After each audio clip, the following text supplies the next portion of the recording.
दोस्तों, आज मैं आपको चींटी और कबूतर की कहानी सुनाने जा रहा हूँ। तपती दोपहरी में प्यास से बेहाल एक छोटी सी चींटी पानी की तलाश में भटक रही थी। बहुत देर भटकने के बाद उसे एक नदी दिखाई पड़ी और वो खुश होकर नदी की ओर बढ़ने लगी। नदी के किनारे पहुंचकर जब उसने कल कल बहता शीतल जल देखा तो उसकी प्यास और बढ़ गई। वह सीधे नदी में नहीं जा सकती थी, इसलिए किनारे पड़े एक पत्थर पर चढ़कर पानी पीने का प्रयास करने लगी। लेकिन इस प्रयास में वह अपना संतुलन खो बैठी और नदी में गिर पड़ी। नदी के पानी में गिरते ही वह तेज धार से बहने लगी और उसे अपनी मृत्यु सामने दिखाई देने लगी। तभी कहीं से एक पत्ता उसके सामने आकर गिरा और किसी तरह वह उस पत्ते पे चढ़ गई। वह पत्ता नदी किनारे स्थित एक पेड़ पे बैठे कबूतर ने फेंका था और जिसने चिट्टी को पानी में गिरते हुए देख लिया और उसके प्राण बचाना चाहता था। पत्ते के साथ बहते हुए चींटी किनारे पे तो आ गई और खुद सूखी भूमि पर पहुंच गई।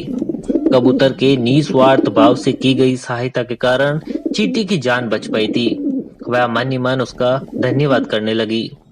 इस घटना को कुछ ही दिन बीते थे कि वह एक दिन कबूतर बहेलिए के द्वारा बिछाए जाल में फंस गया।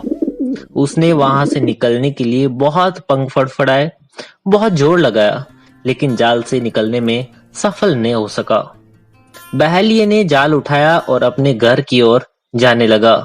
कबूतर निस्सहाय सा जाल के भीतर कैद था। जब चींटी की दृष्टि जाल में फंसे कबूतर पर पड़ी तो उसे वह दिन स्मरण हो आया जब कबूतर ने उसके प्राणों की रक्षा की थी।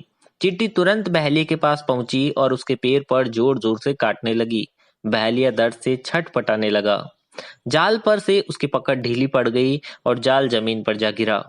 कबूतर को जाल से निकलने का अवसर प्राप्त हो चुका था और वह छटपट जाल से निकला और उड़ गया।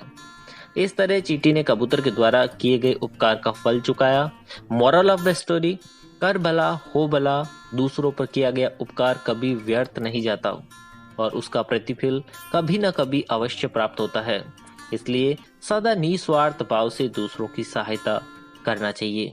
दोस्तों, अगर आप हमारे YouTube चैनल पर नए हैं तो चैनल को सब्सक्राइब करके बेल आइकन को प्रेस करना बिल्कुल मत भूलिए। फिर मिलते हैं किसी और नए वीडियो में, तब तक के लिए गुड बाय, जय हिंद, वंदे मातरम।